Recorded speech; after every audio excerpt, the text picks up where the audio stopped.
warahmatullahi wabarakatuh. Perkenalkan, saya Wafik Aziza dari kelas M229 dengan NIM 22040750168. Pada video kali ini saya akan menyimpulkan materi tentang sastra.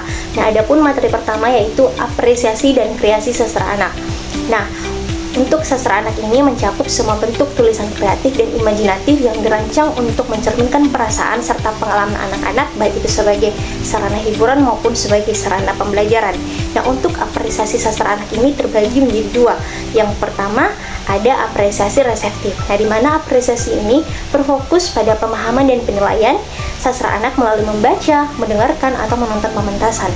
Nah, untuk yang kedua ada apresiasi ekspresif atau produktif. Nah, di mana apresiasi tersebut berorientasi pada penciptaan karya sastra, terutama dalam bentuk menulis kreatif di sekolah dasar. Nah, dalam apresiasi sastra anak ini memiliki tahapan perkembangan yang bergantung pada usia anak, yaitu mulai dari mengenali kata-kata pada usia 1-2 tahun, hingga mampu berpikir abstrak dan menganalisis cerita pada usia 11-13 tahun. Nah, adapun jenis dari sastra anak ini yang meliputi berbagai bentuk seperti buku bergambar, fiksi realistis, fiksi sejarah, fiksi ilmiah, cerita fantasi, biografi, dan puisi. Nah, di mana sastra anak di sekolah dasar ini juga pembelajarkan melalui proses pembelajaran. Nah, di mana pembelajaran sastra anak di sekolah dasar ini sangat berkaitan dengan keterampilan abad ke-21, yang dimana guru perlu memahami karakteristik peserta didik, menguasai bahasa anak, serta memiliki apresiasi yang tinggi terhadap sastra. Nah, sehingga pembelajaran sastra ini nantinya akan dapat meningkatkan daya pikir kritis, kreativitas, serta kepekaan terhadap budaya dan lingkungan sosial. Nah, dalam pembelajaran sastra anak di sekolah dasar tentunya memiliki strategi dan metode. Adapun strategi yang bisa dilakukan yaitu melalui bercerita, berdiskusi, membacakan puisi, mengarang, dan mendramatisasikan karya sastra. Nah, untuk metodenya tersendiri ini bisa dilakukan dengan metode menyimak, membaca, menonton, mengarang, bermain peran, dan bermain drama.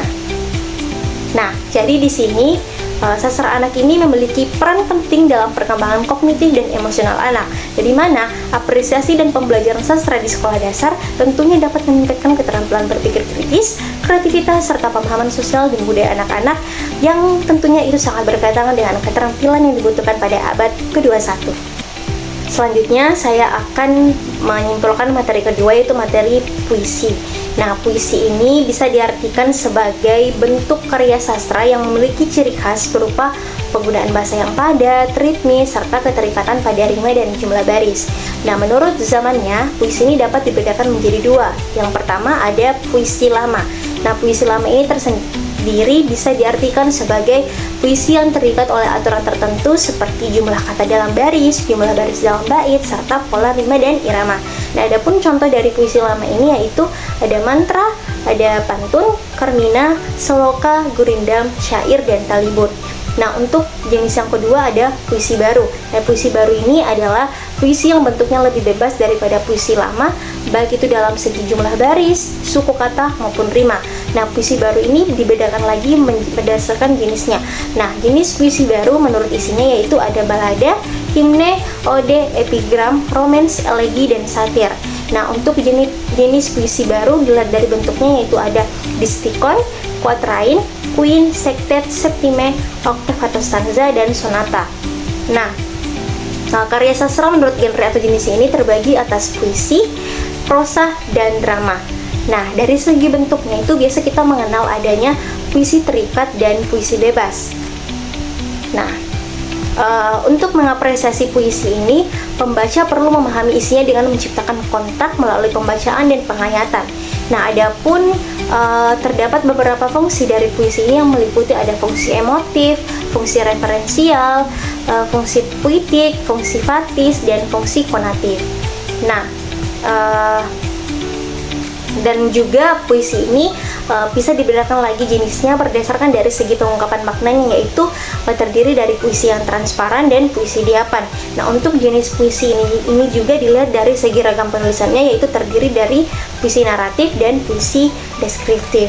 Jadi bisa diartikan bahwa puisi ini adalah salah satu bentuk ekspresi seni yang menggambarkan emosi, imajinasi, dan pemikiran dengan bahasa yang khas. Nah, dengan memahami jenis, bentuk, dan fungsinya, maka seseorang ini bisa lebih mengapresiasi serta menciptakan puisi secara lebih mendalam.